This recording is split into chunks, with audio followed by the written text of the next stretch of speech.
പാകിസ്ഥാനിലെ ലാഹോറിൽ ജയാന travel and tourism എന്ന പേര് വഹിക്കുന്ന ഒരു ട്രാവൽ ഏജൻസിയുടെ മറവിൽ പ്രവർത്തിക്കുന്ന ബിസിനസ്സുകാരിയായ നൊഷാബ ഷെഹ്സാദ് മാഡം എൻ എന്ന രഹസ്യനാമത്തിൽ അറിയപ്പെടുന്ന ഒരു വ്യക്തിയാണ്. ഇന്ത്യൻ സോഷ്യൽ മീഡിയ ഇൻഫ്ലുവൻസർമാർ, പ്രത്യേകിച്ച് ജ്യോതി മൽഹോത്ര പോലുള്ളവർ പാകിസ്ഥാന്റെ ഗൂഢാലോചനകളിൽ പങ്കാളികളാകാൻ പ്രേരിപ്പിക്കപ്പെട്ടത് ഈ വനിതയുടെ സ്വാധീനത്തിലൂടെയാണ് എന്ന് അടുത്തിടെ പുറത്തുവന്ന റിപ്പോർട്ടുകൾ വെളിപ്പെടുത്തുന്നു. പാകിസ്ഥാന്റെ രഹസ്യാന്വേഷണ വിഭാഗമായ ഇന്റർ സർവീസസ് ഇന്റലിജൻസിന്റെ നിർദ്ദേശങ്ങൾക്കനുസൃതമായാണ് ഷെഹ്സാദിന്റെ പ്രവർത്തനങ്ങൾ നടന്നിരുന്നത് എന്ന് വ്യക്തമായിരിക്കുന്നു. ഇന്ത്യയിൽ 500-ലധികം ചാരന്മാരെ ഒളിപ്പിക്കാനുള്ള ഒരു വലിയ സ്ലീപ്പർ സെൽ ശൃംഖല സ്ഥാപിക്കുന്നതിന് ഷെഹ്സാദ് ശ്രമിച്ചിരുന്നതായി അന്വേഷണ ഏജൻസികൾ കണ്ടെത്തിയിട്ടുണ്ട്. ഇന്ത്യയിലെ സോഷ്യൽ മീഡിയ ഇൻഫ്ലുവൻസർമാരെ പാകിസ്ഥാനിലേക്ക് യാത്ര ചെയ്യാൻ സഹായിക്കുകയും അവരെ ISIയുടെ നിയന്ത്രണത്തിൽ കൊണ്ടുവരികയും ചെയ്തിരുന്ന ഷെഹ്സാദ് ഇന്ത്യൻ സമൂഹത്തിലെ ഹിന്ദുക്കളെയും സിഖുകളെയും വശീകരിക്കുന്നതിന് പ്രത്യേക തന്ത്രങ്ങൾ ഉപയോഗിച്ചിരുന്നതായും റിപ്പോർട്ടുകൾ സൂചിപ്പിക്കുന്നു. നൊഷാബ ഷെഹ്സാദിന്റെ ഭർത്താവ് പാകിസ്ഥാൻ സിവിൽ സർവീസിൽ നിന്ന് വിരമിച്ച ഒരു ഉന്നത ഉദ്യോഗസ്ഥനാണ്. ഈ ബന്ധം അവർക്ക് പാക് സൈന്യവുമായും ISIയുമായും ആഴത്തിലുള്ള ബന്ധങ്ങൾ സ്ഥാപിക്കാൻ സഹായിച്ചിട്ടുണ്ട്. പാകിസ്ഥാനിലേക്ക് സിഖ് ഹിന്ദു തീർത്ഥാടന യാത്രകൾ സംഘടിപ്പിക്കുന്നതിൽ ഷെഹ്സാദിന്റെ ജയാന ട്രാവൽ ആൻഡ് ടൂറിസം ഏജൻസി ഒരു പ്രധാന പങ്ക് വഹിച്ചിരുന്നു. കഴിഞ്ഞ 6 മാസത്തിനിടെ ഏകദേശം 3000 ഇന്ത്യൻ പൗരന്മാരെയും 1500 പ്രവാസി ഇന്ത്യക്കാരെയും പാകിസ്ഥാനിലേക്ക് യാത്ര ചെയ്യാൻ സഹായിച്ചത് ഈ ഏജൻസിയാണ്. ഇതിന്റെ മറവിൽ ഷെഹ്സാദ് ഇന്ത്യൻ ഇൻഫ്ലുവൻസർമാരെ ISIയുടെ ഏജന്റുമാരുമായി ബന്ധിപ്പിക്കുകയും അവരെ ചാരവൃത്തിക്കായി ഉപയോഗിക്കുകയും ചെയ്തിരുന്നു.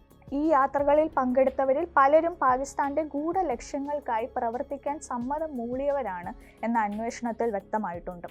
ഷെഹ്സാദിന്റെ പ്രവർത്തനങ്ങൾ വെളിപ്പെട്ടത് ഇന്ത്യയിൽ അറസ്റ്റിലായ ജ്യോതി മൽഹോത്ര ഉൾപ്പെടെയുള്ള ഇൻഫ്ലുവൻസർമാരെ ചോദ്യം ചെയ്തപ്പോഴാണ്. ജ്യോതി മൽഹോത്രയെ പോലുള്ളവർ ISIയുടെ നിർദ്ദേശങ്ങൾ സ്വീകരിച്ച് ഇന്ത്യയിൽ രഹസ്യ വിവരങ്ങൾ ശേഖരിക്കാൻ ശ്രമിച്ചതായി അന്വേഷണ ഏജൻസികൾ കണ്ടെത്തി. ഷെഹ്സാദിന്റെ ഏജൻസി ഇന്ത്യക്കാർക്ക് പാകിസ്ഥാൻ വിസ ലഭ്യമാക്കുന്നതിൽ അസാധാരണമായ വേഗത കാണിച്ചിരുന്നു. ഡൽഹിയിലെ പാകിസ്ഥാൻ എംബസിയിലെ വിസ വിഭാഗത്തിലെ first secretary Suhail Qamar, counsellor Umar Sheriyar എന്നിവരുമായി ഷെഹ്സാദ് അടുത്ത ബന്ധം പുലർത്തിയിരുന്നു. ഒരൊറ്റ ഫോൺ കോൾ വഴി ആവശ്യപ്പെടുന്ന ആർക്കും ഉടൻ തന്നെ വിസ ലഭ്യമാക്കാൻ അവർക്ക് കഴിഞ്ഞിരുന്നുവെന്ന് റിപ്പോർട്ടുകൾ വ്യക്തമാക്കുന്നു. ഇത് ഷെഹ്സാദിന്റെ പ്രവർത്തനങ്ങൾക്ക് പാകിസ്ഥാൻ ഔദ്യോഗിക വൃത്തങ്ങളുടെ പിന്തുണ ഉണ്ടായിരുന്നു എന്നത് സൂചിപ്പിക്കുന്നു. ഡൽഹിയിലെ പാകിസ്ഥാൻ എംബസിയിൽ വിസ ഓഫീസറായി പ്രവർത്തിച്ചിരുന്ന ISI ഏജന്റ് ഡാനിഷ് എന്നറിയപ്പെടുന്ന എഹ്സാൻ ഉർ റഹ്മാനുമായും ഷെഹ്സാദ് അടുത്ത ബന്ധം നിലനിർത്തിയിരുന്നു. ഈ ബന്ധങ്ങൾ വഴി ഇന്ത്യയിൽ നിന്നുള്ള വ്യക്തികളെ പാകിസ്ഥാനിലേക്ക് ആകർഷിക്കുകയും അവരെ ISIയുടെ ചാരവൃത്തിക്കായി ഉപയോഗിക്കുകയും ചെയ്തിരുന്നു.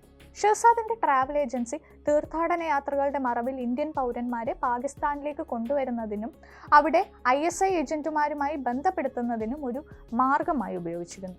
ഇത്തരം യാത്രകളിൽ പങ്കെടുത്തവർക്ക് പാകിസ്ഥാനിൽ വെച്ച് രഹസ്യ യോഗങ്ങളിൽ പങ്കെടുക്കാനും ISIയുടെ നിർദ്ദേശങ്ങൾ സ്വീകരിക്കാനും അവസരം ലഭിച്ചതായി അന്വേഷണ റിപ്പോർട്ടുകൾ വ്യക്തമാക്കുന്നു.